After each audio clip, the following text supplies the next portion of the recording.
Kamusta po tayo? Wala naman pong nasaktan no sa sunog. Yan naman po ang pinakaimportante sa lahat, 'di ba? Papasalamat pa rin tayo sa Diyos dahil ligtas po ang bawat isa. Pero sabi nga nila, ang pinakamahirap sa lahat, yung masunugan. Di bale na daw kung anong mangyari, wag lang masunugan, ano. Pero ito na po ito, basta kung anong kaya namin itulong, handa po kaming tumulong. Siguro natanggap na naman natin mula sa LGU yung ibang mga relief goods, yung kitchenware, yung food items po natin, tsaka yung non-food items, pati yung go bag po.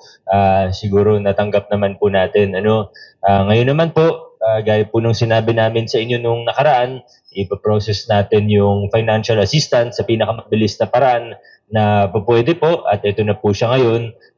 Siyempre, bago po ang lahat, nais ko ring pasalamatan ng mga tumulong sa atin mula sa mga nagresponde, ng ating mga bombero, kasama siyempre dyan ang ating BFP, DRMO, mga firefighter volunteers, ang barangay.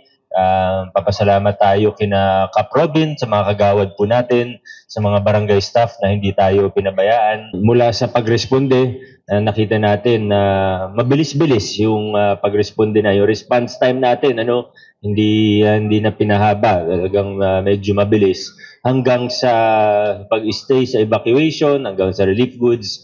At ito po yung financial assistance, hindi ko po alam kung ano na po sa inyo, kung nasa anong halaga po yung financial assistance natin. Alam ko may mga nasa 6 po yata yung structure owners po natin. Ito po nasa 20 plus 25,000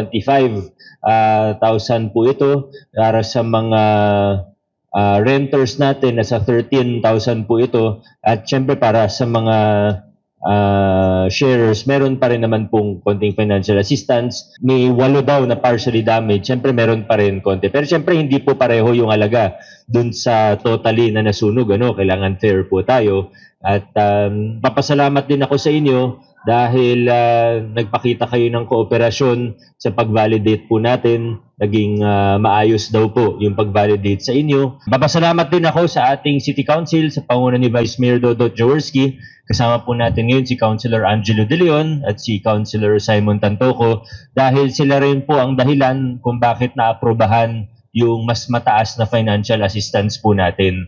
Dati kasi nasa 10,000 pag owner, ngayon nasa 20 plus thousand na, 25,000. Yung sa renter dati nasa 5,000 lang po yan, ngayon nasa 13,000 na po. Kaya naman po natin tinaasan ito dahil alam natin kung gaano kahirap masunugan.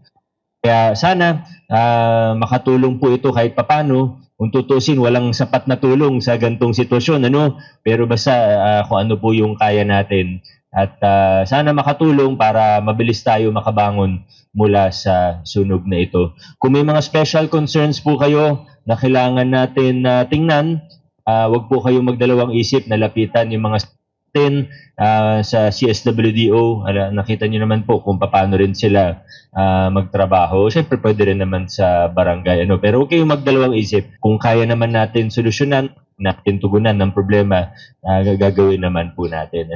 Kami po'y siyempre nalungkot dahil po sa dinaanan yung sakuna. Pero sabi nga, hindi nabali po yung gamit. Basta yung buhay natin, nandyan, may pag-asa po tayo. So dito po yung ating lokal na pamalan, magbibigay ng konting suporta, sana po makatulong kahit papano. Ano lang po tayo, kapit sa Diyos, dasal, sipag, tiyaga, at gagawin po namin lahat para makaahon ulit ang ating mga kababayan.